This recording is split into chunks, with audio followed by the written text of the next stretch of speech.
আজ দেশের কি অবস্থা, এই দেশ চালাই চলে আওয়ামী লীগ সরকার লাগবো, তাছাড়া তো পারবে না। সত্যি কথা, এখনো ভোট নিয়ে দেখেন 60% আমরা দাদা দিন মজুরি খাইতে আওয়ামী লীগ সাপোর্ট করে দিচ্ছে, আমাদের কেউ কিছু দেয় না, আমরা আওয়ামী লীগ চাই এই দেশে। কি দিতে বলে আর সব ভুয়া, সব ভুয়া। আওয়ামী লীগ সন্ত্রাস করছে, এখন সন্ত্রাস হচ্ছে না, চাঁদাবাজি হচ্ছে না দেশে, আরো বেশি হচ্ছে, আরো বেশি হচ্ছে, মেরে ফেলালি মেরে ফেলাক। উচিত কথা করে কবরে যাবো, এই দেশে আওয়ামী লীগ সরকার দরকার দরকার। আচ্ছা, অবস্থা খুব খারাপ বাবা, আমরা শেখ হাসিনা বলে 1000-1200 টাকা কাম করে খেতে পারছি বাবা। শেখ হাসিনার আমলে আপনি ভালো ছিলেন? এখন অবশ্যই ভালো ছিলাম, এখন এই আমলে ভালো নেই বাজান। কি কারণে ভালো ছিলেন? রাজপথে কোনো এত গাড়ি ছিল না, এত কিছু ছিল না বাজান। পাউরিশার কোনো মূল্যমান করে না কেউ। পাউরিশা চালাই 30 বছর ধরে, দেখেন আমার রাতের অবস্থা কি। আমি 14-15 বছর পাও গাড়ি চালাই, আমি 4-5 দিন ধরে অবৈধ হয়ে উঠছি, নিরুপায় হইয়া। ঢাকা শহরের পরিস্থিতি দেখেন অবস্থা কি করতেছে। ভালো লাগছে না একবারে বাবা, আমাদের সন্তান পোলা ভালো না বাঁচতে পারলে পাও গাড়ি চালাই কি করবো, রাস্তাতে এত গাড়ি, এত অপরাধ। শেখ হাসিনা আমরা খুব 2700-1000 টাকা মারতে পারছি। আপনি কাকে ভোট দিবেন? আমি ভোট দেবো, আমি যতদিন বেঁচে আছি, আল্লাহ আমাকে যতদিন বাঁচায় রাখে, আমি ততদিন নৌকা মার্কাই ভোট দেবো, তাছাড়া অন্য কোনো মার্কায় আমি ভোট দেবো না। এই কারণে যিনি উন্নয়ন করেছে, যার উন্নয়নের ধারা সারা বাংলাদেশে, যেটা বিদ্যুৎ আমরা চোখে দেখি নাই। আমি যখন লেখাপড়া করেছি তখন বিদ্যুৎ ছিল না, অন্ধকারের মধ্যে মোমবাতি জ্বালায়া, কেরোসিন তেল দিয়া, ল্যাম্পো বাতি জ্বালায়া লেখাপড়া করেছি। আর উনার মাধ্যমে সারা বাংলার আনাচে কানাচে বিদ্যুৎ, সারা বাংলার আনাচে কানাচে রাস্তাঘাট পাকা, ব্রিজ কালভার্ট, রেলপথ, কোনো যোগাযোগের কোনো অসুবিধা নেই। আমরা এটা দেখতে পেরেছি। ব্যবসা বাণিজ্য যেদিকে যাই সেদিকে ইনকামের কাজ আর কাজ। বর্তমান তো কাজও বন্ধ করে দিয়েছে, অনেক ঠিকাদার কাজ করছে না, লেবাররা খুব সমস্যার মধ্যে আছে। যে যেদিকে পায় উনি ইতিমের মতো। উনি মানবতার মা। উনি গেল কি কারণে, পালিয়ে গেল না, ওনাকে পাঠিয়ে দেওয়া হলো। আমি তো মনে করি যে উনি পালিয়ে যায় নাই, ওনাকে পাঠিয়ে দেওয়া হয়েছে। যদি ওনাকে পাঠিয়ে না দিল, উনি পালিয়ে গেল কিভাবে? সেনাবাহিনীর মাধ্যমেই উনি ভারতে অবস্থান করেছেন। শেখ হাসিনার তো মানুষ অল্পতে ভুলে গেছে, ঠিক আছে। এই দেশে শেখ হাসিনা যা করে হয়ে গেছে, এমন কোন সরকার আমি পারলে আমার দেখ যে কইরা হয় খাক বা যাই গছ, হয়তো কিছু নেওয়া যায় না, দেশের সম্পদ দেশে থুয়ে গেছে, হয় যে পিলার করে থুয়ে গেছে, ঠিক আছে। এই পিলার বেসলে মনে হয় যে বাংলাদেশের মানুষ কিনা লইতে পারতো। আমি এটা বড় গলা কইতে পারো, আমি কারো ডরাই না, আপনার যে খুশি হও। আপনার এই দেশে যত যা করছে, যা উন্নত করছে, ঠিক আছে।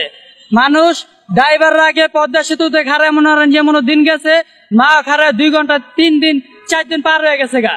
আর মনে করেন যে মানুষ 2 দিনের জায়গায় শরৎপুর, ঠিক আছে, 2 দিন লাগে না, 2 ঘন্টা যাইতেছে গা শরৎপুর, 3 ঘন্টা 4 ঘন্টা গেতেছে গা বরিশাল। একমাত্র ড্রাইভাররা কইতে পারবো যে শেখ হাসিনা এই দেশে কি করে হয়ে গেছে, ঠিক আছে। আমি মনে করি যে এই দেশে শেখ হাসিনা পারফেক্ট ছিল, আর যত সরকারি আমি মনে করে পারফেক্ট না। আর মানুষ এই যে দলপল্লি খাওয়ার আয় কইছে যে এই দেশে চাঁদাবাজ থাকবো না, কিচ্ছু থাকবো না, অথচ আমরা দেখি যে এই দেশে চাঁদাবাজ বাড়ছে। আগে 10 টাকা চাঁদা উঠলে এখন 20 টাকা নিতেছে, ডাবল চাঁদা উঠতেছে। কোন দিক দিয়ে উন্নত হয়েছে? কোন দিক দিয়ে উন্নত হয় নাই। কারণ শেখ হাসিনা থাকলে মনে হয় যে মানুষ অনেক শান্তিতে আছিল। এটা পুলিশরা মানুষ ডরাইছে, এখন পুলিশরা মানুষ ডরাই না, ঠিক আছে। যে যার মতন মনে হয় যে জায়গায় জায়গায় চাঁদাবাজি, দুর্নীতি, যে যেমনি পারতেছে অমনি করতেছে। আগে মনে হয় যে মানুষ একটা নিরাপত্তা আছিল, এখন যে মানুষ একটা নিরাপত্তা থাকবে, নিরাপত্তাটা মানুষ এখন নাই। আপনার কেউ নিরাপত্তা দিতে পারে? আগের যে সরকার চলে গেছে, ওই সরকার এই দেশের জন্য মঙ্গল ছিল। চুরি চামারি ছিল না, দেশে শান্তি ছিল, ভালো ছিলাম। এখন প্রতিদিন চুরি চামারি, ছিনতাই, ডাকাতি, মাদ্রাসায় বলাৎকার, কোনো কিছু তারা নিয়ন্ত্রণ করতে পারতেছে না, ব্যর্থ, চরমভাবে ব্যর্থ। এর জন্য এই সরকারকেই চাই না। আগে সরকার ছিল, ভালোই ছিল, এখন আমরা হাসিনারে চাই। এখন তো দেশের অবস্থা যে খারাপ, অনেক বেলা খাই, এক বেলা না খাই থাকি। আমরা ডিজিটাল বাংলাদেশ দেখতে চাই। আমরা আগের রাজনীতি যে করছে যে শেখ হাসিনা প্রধানমন্ত্রীর, যে শেখ মুজিবের মেয়ে শেখ হাসিনা, উনারই দরকার। দেশ চালাইলে উনাই চালাই পারবো, অন্য কেউ চালাই পারবো না। ফ্যান যারা খায়, এরা খাইতে পারে নাই, এখন ফ্যান খাইবার লেগে সুযোগ করে তারপরে তারপরে রেখে দিয়েছে। এখন বর্তমানে যে এই উদ্যোগটা চলতেছে, এটা কোনো সময় ছিল না, শেখ হাসিনার আমলে আসিল না, এখন বাইরে গেছে গা। এখন গরিব দুঃখীরা রাস্তায় কান্দে, রাস্তাতে গেলে বড় ভাই দেখা করতে গেছে, ওই আরেকজন ছোট ভাই দেখা করতে গেছে। এই যে এখানে একটা চার দোকান আছে, ফিডিং খাইতে আইছে, তোর দোকান দিব না করতে। এটি তো আগে তো ছিল না। এই যে অনেকেই রিক্সা চালায়, অনেকে অটো চালায়, এদের দইরা নানান অত্যাচার করে, এটি তো আগে তো ছিল না।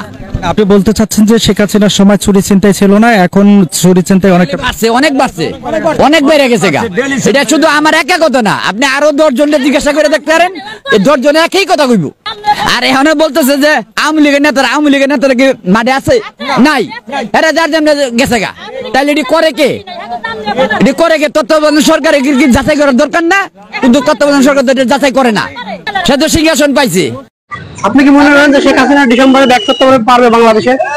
আমি এই সম্পর্কে কি কমো ভাই, যদি কইতে চাই দেন একটু খেয়াল করে, তার একটু হালকা কিছু পাপ করছে তাই দেশ আইতে পারে না। হাসির একল মহাপাপ করছে, ওর অস্তিত্ব তার কথা না দেশ আইলে। আমি তো রুগী জানি, তাই আর বেশি কইতে পারবো না বেশি।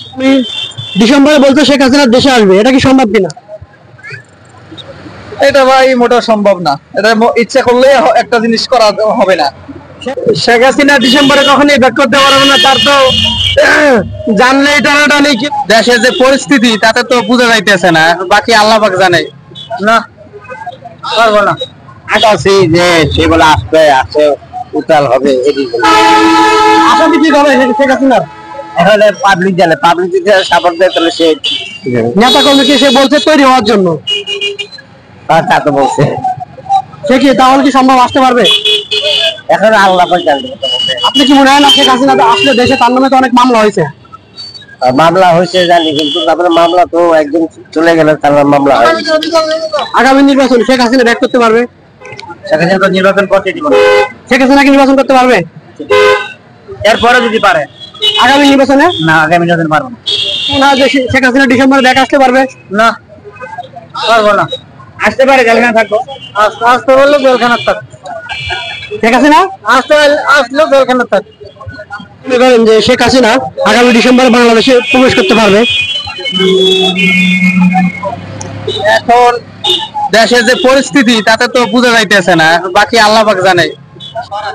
এখন আসলে তো যেহেতু বাংলাদেশ একটা গণতান্ত্রিক দেশ, যেভাবে সরকার উৎখাত হয়েছে সেই অনুযায়ী তো তার যেভাবে আইনি যেভাবে ব্যবস্থা আছে সেভাবেই চলবে আর কি। ডিসেম্বরে শেখ হাসিনা বলছে বাংলাদেশ আসবে, এটা সম্ভব কিনা? যে ডক্টর ইউনিসব তার আইন না, যে ছাত্রগুলা এত ছাত্রগুলা মারছে, তার আইনে সঠিক বিচার করার। সে পিলকানা ঘটনায় জড়িত, ছাত্র যে অনেকগুলো ছাত্র তাজা রক্ত দিয়ে দেশ স্বাধীন করছে, সে ছাত্রগুলা মাইরা সে যেভাবে পালাইছে, তারা আনে যে দেশে থাকে আইনে ওরা সঠিক বিচার করার দরকার। ডিসেম্বরে শেখ হাসিনা ব্যাক করবে বাংলাদেশে? শেখ হাসিনা ডিসেম্বরে কখনই ব্যাক করতে পারবে না, তার তো জানলে টানাটা নেই। কিন্তু যে পরিমাণে শেখ হাসিনা আমাদের ওলামা একরামদের যে অত্যাচার করছে, এর সঠিক বিচার আমরা দাবি করতেছি বর্তমান ডাক্তার ইউনূস সাহেবের কাছে। আর যে আইনাঘর নিয়ে যে একটা পরিকল্পনা করছে, যেভাবে অত্যাচার করছে মানুষদের, দৃষ্টান্তমূলক শাস্তি চাই আমরা। শেখ হাসিনা ডিসেম্বরে বাংলাদেশে ব্যাক করতে পারবে? এটা সঠিক বলতে পারি না তো, কেমনে ব্যাক করবো? ব্যাক করলে কি আর উপায় আছে? জান থাকবো, আইতে পারবো না। শেখ হাসিনা যদি ডিসেম্বরে আসে, নির্বাচনে কি অংশগ্রহণ করতে পারবে কিনা আপনি মনে করেন? আমি আসলে তো মনে করি নির্বাচনে অংশগ্রহণ করতে পারবো না, কারণ জনগণ আওয়ামী লীগ সরকার চান, তাই না? না, দেশে আমার মনে কোন আসতে পারবো। ডিসেম্বর মাসে বলছে শেখ হাসিনা বাংলাদেশে আসবে, সে বলছে, এটা আসলে কি মনে হয় আসতে পারবে কিনা? এটা তো আমি আসা সম্ভব দেখি না। আইনের পত্রিকা হিসেবে সে হয়তো অ্যারেস্ট হতে পারে। শেখ হাসিনা কি দেশে আসা উচিত মনে করেন আপনি? এটা যারা প্রভাবশালী মহল আছে তারাই ভালো বুঝতে পারবে, আমাদের সাধারণ জনগণ বলতে পারবো না। সে বলছে নেতা কর্মীকে প্রস্তুত থাকার জন্য। নেতা কর্মী প্রস্তুত থাকলেই তো আর হবে না। যখন সময় ছিল তখনই কিছু করতে পারেনি, তখন তো আরো বেশি প্রস্তুত ছিল, তখনই করতে পারে নাই। এখন কি আর ওটা সম্ভব? মোটেও সম্ভব না। ও তো বলছিল 41 সাল পর্যন্ত ক্ষমতা আল্লাহ তাআলা মানুষকে কখন কোন পর্যায়ে রাখবে, আল্লাহ তাআলা বলছেন আল্লাহ কিন্তু কখনো মানুষকে ছাড় দেয়, ছেড়ে দেয় না। আল্লাহর পাকড়াও যখন পাকড়াও করে আল্লাহর পক্ষেও বড় কঠিন। এটা আওয়ামী লীগ সরকার যে পতন হইল, এটা আল্লাহ তাআলা নজিরবিহীন।